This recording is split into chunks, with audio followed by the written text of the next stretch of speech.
இணைச்சட்டம் அதிகாரம் 23.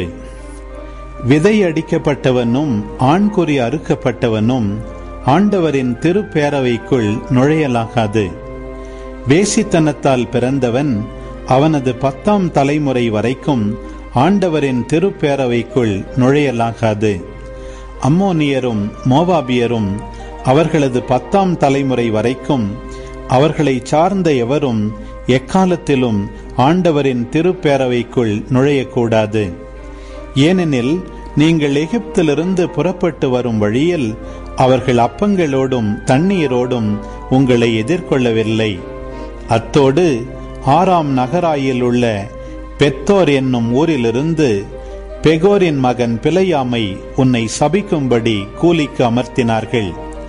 ஆயினும் உன் கடவுளாகிய ஆண்டவர் பிலையாமுக்கு செவி கொடுக்க மனமின்றி சாபத்தை உனக்கு ஆசியாக மாற்றினார்.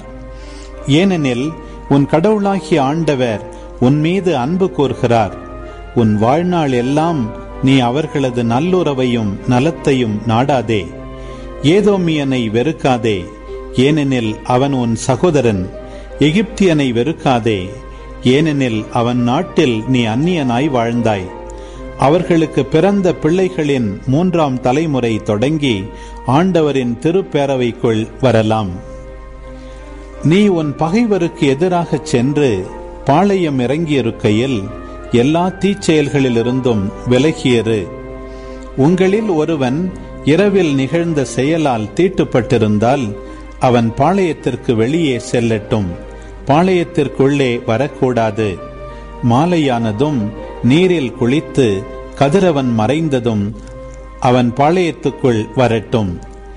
நீ வெளிக்கு செல்வதற்கென பாளையத்திற்கு வெளியே ஓர் இடம் இருக்கட்டும். உன் படைக்கலன்களோடு ஒரு மண்வெட்டியும் வைத்துக்கொள். நீ வெளிக்கு செல்கையில் அதனால் ஒரு குழி தோண்டு.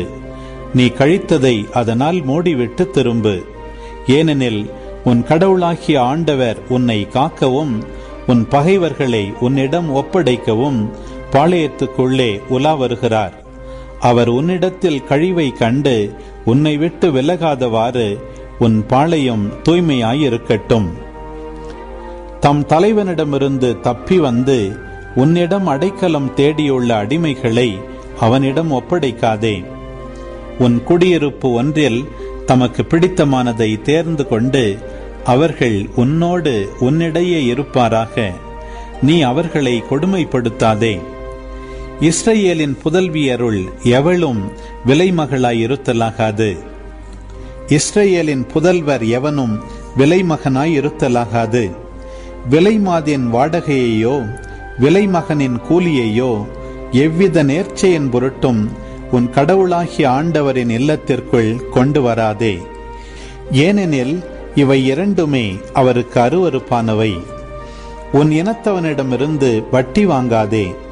பணத்துக்கோ தானியத்துக்கோ கடனாக கொடுத்த எந்த பொருளுக்கோ வட்டி வாங்காதே.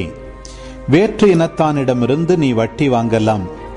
ஆனால் நீ உடைமையாக்கிக் கொள்ளப் போகும் நாட்டில் நீ மேற்கொள்ளும் செயல்களில் எல்லாம் உன் கடவுளாகிய ஆண்டவர் உனக்கு ஆசி வழங்கும் பொருட்டு உன் இனத்தானிடம் வட்டி வாங்காதே. உன் கடவுளாகிய ஆண்டவருக்கு நேர்ச்சை செய்திருந்தால் அதை செலுத்துவதற்கு காலந்தாழ்த்தாதே. ஏனெனில் அது உனக்கு பாவமாகும். உன் கடவுளாகிய ஆண்டவரும் அதை உன்னிடம் கேட்பார் என்பது உறுதி. ஆனால் நேர்ச்சை செய்யாதிருந்தால் அது உனக்கு பாவமாகாது. உனது வாயால் வாக்களித்து உன் சொந்த விருப்பத்தினால் உன் கடவுளாகிய ஆண்டவருக்கு நேர்ச்சை செய்வதால் உன் வாயால் சொல்வதை செயலில் காட்ட கருத்தாயிரு.